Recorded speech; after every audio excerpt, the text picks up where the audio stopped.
at Ross Tucker NFL. And, man, Mother's Day's right around the corner, and Ross Tucker's got just a great gift for Mom that I'd like him to talk about. Hey, Ross.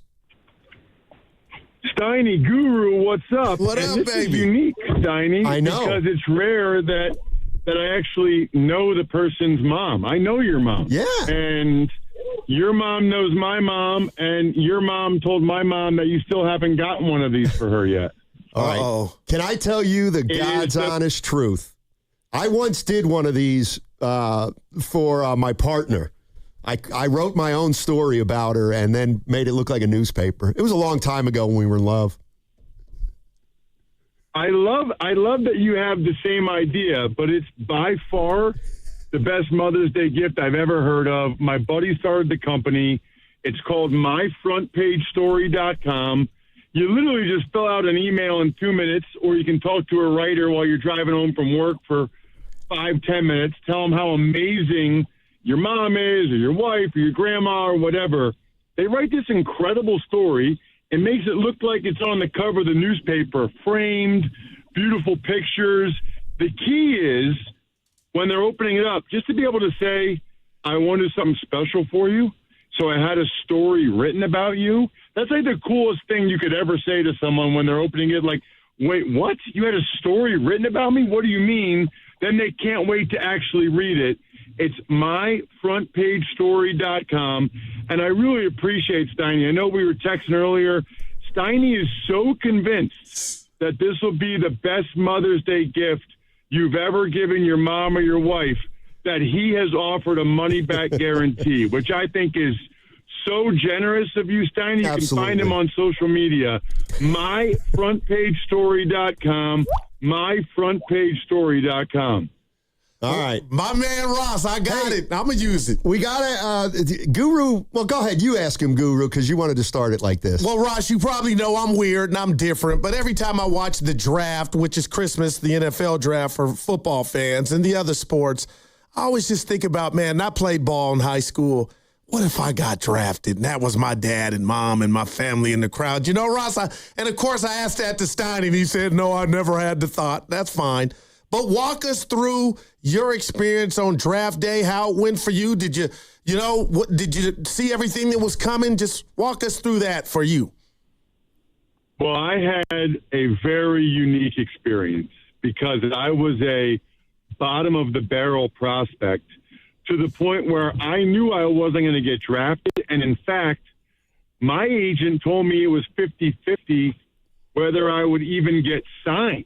Wow. And, you know, this is back when the draft was just Saturday and Sunday in 2001. And also, by the way, when the Bengals hadn't had a winning season in like a decade, if you can believe that. So I'll never forget, I had just gotten my first cell phone on my birthday in March. So I'm sitting there in the dorm room, and I've got my new cell phone. I got my dorm room number, and in the first round, my phone rang. And I didn't recognize the number, and I answered it, and it was the Cincinnati Bengals. Now, they were the worst of the worst, but an NFL team was calling me, and I said, I'm ready. I'm ready to be a Bengal. Let's do this. And they said, yeah, hi, Ross. We just wanted to tell you, if you don't get drafted, we have you on our list for potential for a free agent. Oh, no. Like, okay, thank you, but I'm ready now if you want to do it now. So the crazy part about it, guys, is my agent had told me the longer it waits for me to call you after the draft, the worse it is. Like, that, you know, maybe I wasn't able to get you signed. So the draft ends. I'm sitting there for 15 minutes, 30 minutes, 45 minutes. Now it's an hour. And now I'm starving. So I go out to the eating club, you know, which is, it's a weird thing, but it's kind of a fraternity and sorority combined into one at Princeton. That's where you eat your meals. They're having a cookout outside, guys. So I go outside. All my buddies are, you know, they got a beer in one hand and a hot dog or burger in the other hand. And I'm sitting there, and they're all outside having the greatest time. The whole semester, I want everybody listening to picture this. The whole semester, it was second semester senior year. I would wake up at 5 a.m. every morning to train. I didn't go out at all. When I would wake up to train, that's when those guys were coming in. You know, second semester, senior year of college, I couldn't even look them in the eye. They could tell by looking at me that I hadn't gotten signed, and they're like scared. So I take 2 burgers. I walk back to the dorm. As I'm going, I walk into the steps on the 3rd floor. I hear the phone ringing. So I sprint up those 3 flights. I grab the phone, and my agent, Joe Linta, says, Ross. I said, yeah? He said, where were you?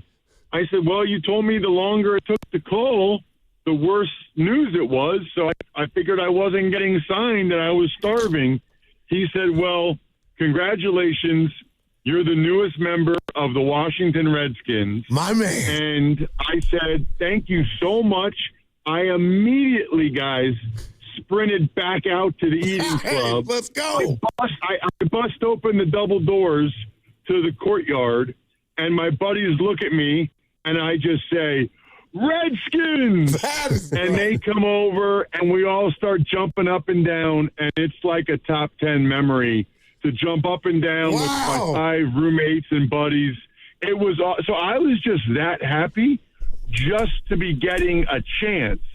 And then, you know, was able to make it and stick around for 7 years. Nice. That is wild, Steiny. You're listening to Ross Tucker. He is the host of the Ross Tucker Football Podcast. You can always check him out on social media at Ross Tucker NFL. Let me ask you a question about the draft and how kind of you prepare. Now, I know you've done a lot of work with college. You know college football.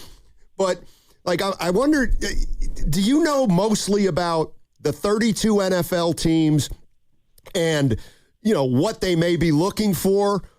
Or do you actually know all these names and can give us kind of fingernails on everyone? You know what I mean? Terrific question. And what I like to do, because I've got the Ross Tucker Football Podcast, which is, you know, a daily NFL podcast, I get specialists on my show. Meaning, you know, to talk quarterbacks, I bring on Greg Cosell from NFL Films, Kurt Warner, Dan Orlovsky. I've got Brandon Thorne for O-line, D-line. I have a whole podcast, the College Draft Podcast. So I don't have the time or, frankly, the inclination to sit there and watch 4 games of these kids so that I really have an opinion on how I think they are as players. I'll figure that out when they start playing preseason games or when they get to the NFL. Obviously, a lot of the top guys I've watched in college and I've watched their highlights or whatever, but I have a better feel for what the NFL team needs are. And with those team needs, I am then able to have a pretty good idea of some of the guys I think and positions they might be looking at. So that I'm more, I guess, the former than the latter of what you said there, Steiny. Gotcha. Hey, Ross, I've been speaking on that. I'm excited to ask you this question because, you know, we saw the Niners add Kirk and Mike Evans to their wide receiver core in free agency. They brought Greenlaw back. And I just want to ask you, when you look at a team that, you know, won a playoff game with the rash of injuries they had, what needs do you think they need to address with the 27th pick if you were running the organization tonight? Yeah, well, listen, I think their roster is in a pretty good place. Certainly, I think a lot of people look at it and could see them drafting an offensive lineman, you know, whether that's an inside guy only or, you know, maybe it's a tackle as the heir apparent to Trent Williams. Although I know, you know who hates picks like that? Fans, because they want a guy that's going to help them win the Super Bowl this year. They don't want a guy that might be able to take over for Trent in a couple years. But, you know, who knows? They could take a guy that ends up being better than McKivitz, or maybe they take a guy and move him in to guard, or maybe they take a guy and he beats out McKivitz, and then McKivitz can move to guard.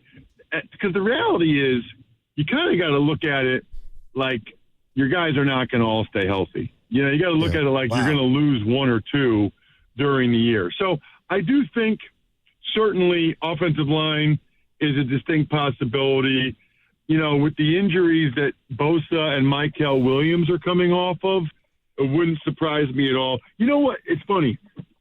If you watch the last two Super Bowls, you would think if you only watch the last two Super Bowls, you would think by far the most important position in the sport is defensive line. You know how like 50 million people watch the NFC Championship game, but 150 watch the Super Bowl? Well, those 100 million people that only watch the Super Bowl, if they've been paying attention and they saw what the Seahawks did to Drake May and the Patriots, the year before that they saw what the Eagles D-line did to Mahomes and the Chiefs, you would think that that's by far the most important position. So I would never have an issue with the Niners taking a defensive lineman, even though I know they've taken a few over the last couple of years. Ross Tucker joining us on 95.7 The Game. You can hear Ross Tucker on his football podcast, and you can always check him out on social media at Ross Tucker NFL.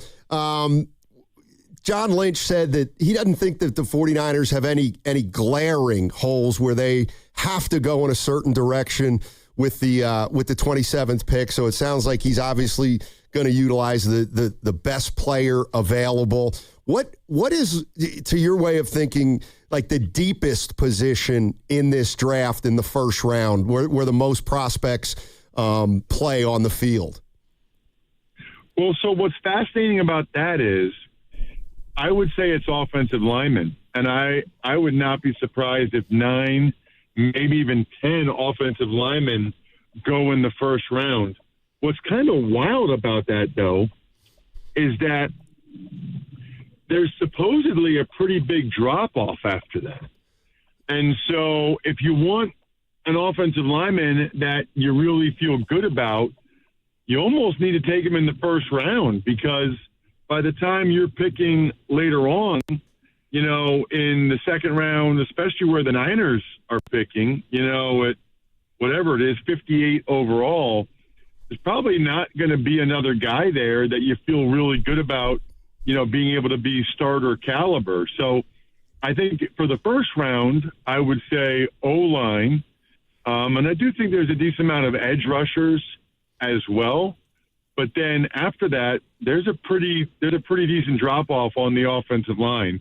That's then when there's other positions like linebacker, receiver are more plentiful.